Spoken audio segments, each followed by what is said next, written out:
We now come to the backbench debate on mobile phone theft. I call Dawn Butler, who will speak for around 15 minutes. Thank you, Madam Deputy Speaker. And I'd also like to thank the Backbench Business Committee for ensuring that we could have this important debate today. And I know that there's many MPs who would have loved to have been here today who have suffered mobile phone thefts.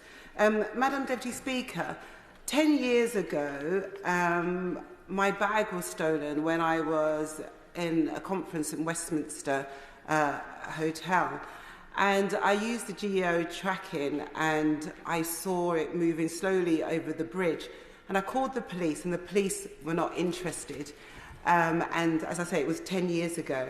So in true sort of Starsky and Hutch style, somebody who was at the conference had a car and we chased down the thieves. And we noticed as we were travelling alongside them that we're probably going to make them very suspicious. So we went ahead of them and we stopped and we pretended to kiss. There's probably a lot of detail, but we pretended to kiss as the thieves walked towards us. I called the police again to tell them that we're about to apprehend the thieves and retrieve my phone.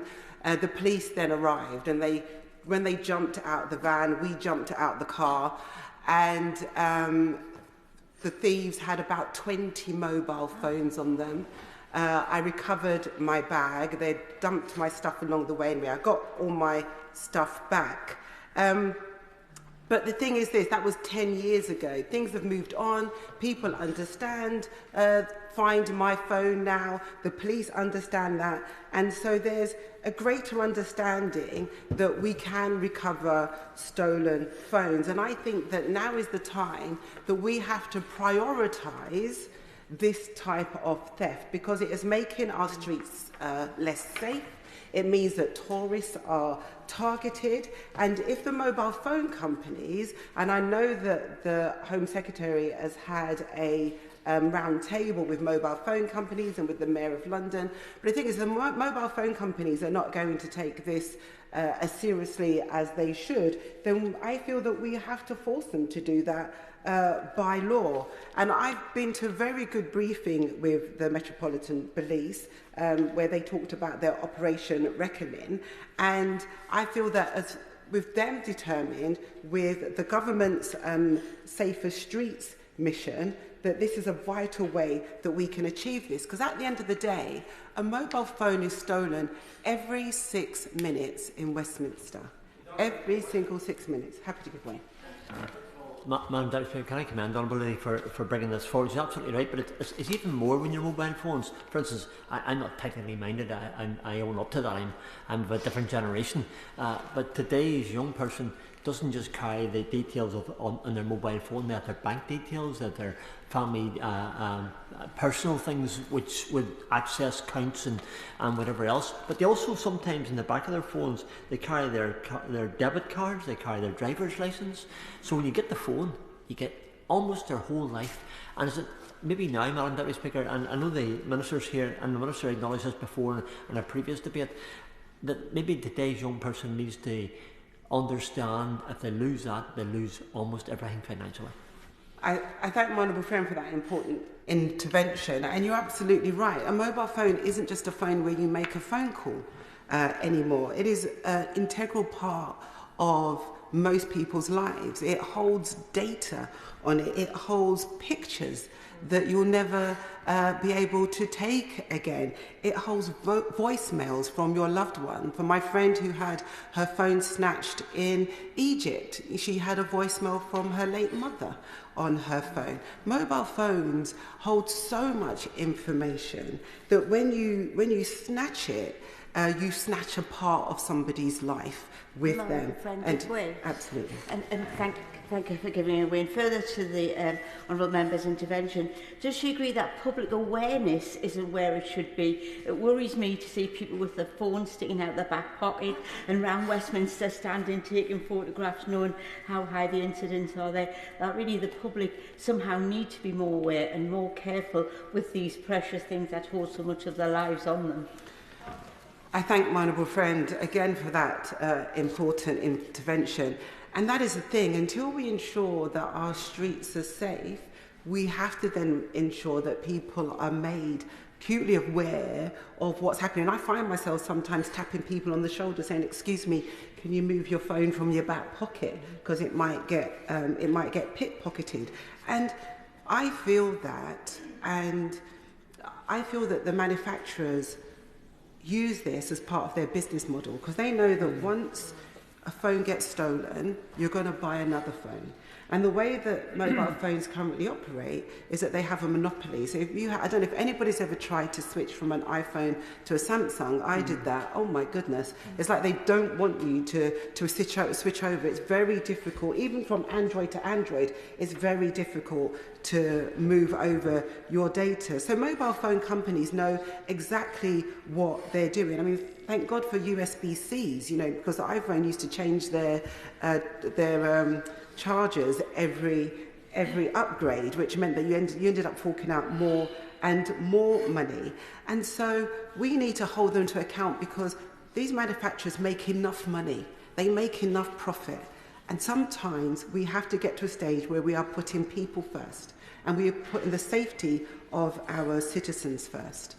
London is one of the greatest cities on earth, and when we want Tories to come, we want tourists. Tories are obviously also welcome.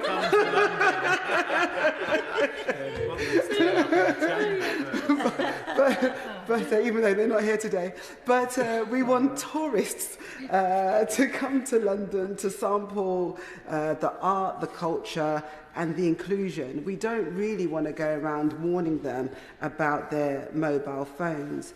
Over 700 phones were stolen from government departments. So the government should also have an invested interest in this, because it will be costing the taxpayers money to replace those phones. And we can actually redesign mobile phones so that nobody wants to steal them. I don't know if people are old enough, I think there's a few in the chamber today old enough to remember when car radios used to be stolen out of cars. And then the way we combated that and stopped that crime was by inbuilding the radios into the car, so you couldn't just easily snatch it out. Absolutely. I just want to throw something else in the debate, which is around the insurance issue, because many are saying, well, you should be covered in insurance. My phone was stolen last November. It was classic. I got bumped in a big crowd, got bumped into, and you don't realise it until, and I recognise the theft. And then I did find my phone. I was in North London, contacted the police, and they don't investigate after an hour because they say it's gone. I did say, actually, I've got the personal numbers of the whole of the cabinet there, so that might cause a bit of a problem. But then I claimed on insurance, household insurance, and I got household insurance cover. But then the insurance company wouldn't renew my cover in the future. And again, so it just adds to the problems all the way through. And everyone seems to be making a profit out of it, apart from us. I thank my honourable friend for that intervention. I'm also impressed that you've got all the phone numbers of the cabinet. But you're absolutely right. The knock-on effect of this crime is absolutely huge. Whether it is your house insurance, whether it's your personal stuff, whether it's the global crime syndicate that is included in this, it is absolutely huge. And I watched a documentary, Dave Fishwick, also known as Bank of Dave, and he spoke to one of these gang leaders, and they talked about shoulder surfing, where they like to watch people and get the details of their phones, because they like to get phones when it's already open, so that they can then scrape all of your data and your bank data. And within that hour, as my honourable friend said, they could have emptied out your bank account. And so there's around 30,000 people who are victim to identity theft every single day in this country. So it is this crime isn't a simple crime of just nicking somebody's phone. It goes a lot deeper than that. There are 100 million second-hand phones that go to China. and some to Algeria too. And Apple and Google say that they will reconnect phones that have been reported stolen. Now, I think that admission in itself is something that we should be saying to them is unacceptable. China has become this illegal electronic recycling hub. If they can't get into your phone, they then will dismantle your phone and build a new phone from various parts from stolen phones.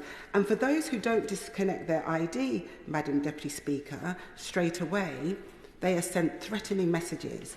And these messages talk about killing family members, raping them, and some are even sent videos of guns to say they are coming to kill them. And obviously that is terribly frightening, and that is also why we need to stop this global crime now. And there is a link between neighbourhood crimes and organised criminality.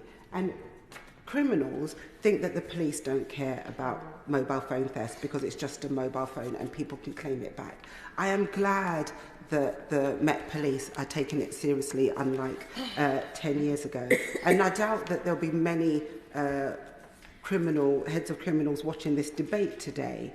But in January 2024, Operation Reckoning arrested 235 people. And on average, people are getting 4 to 5 years sentence. And I think that is right, because this isn't a crime without consequences. And I think the government has a huge role to play in making sure we say to these criminals, we are serious about holding you to account. But also we say to the manufacturing companies, if you will not do a kill switch on these mobile phones when they're stolen, then we will force you to do it by law. Thank you. Yeah.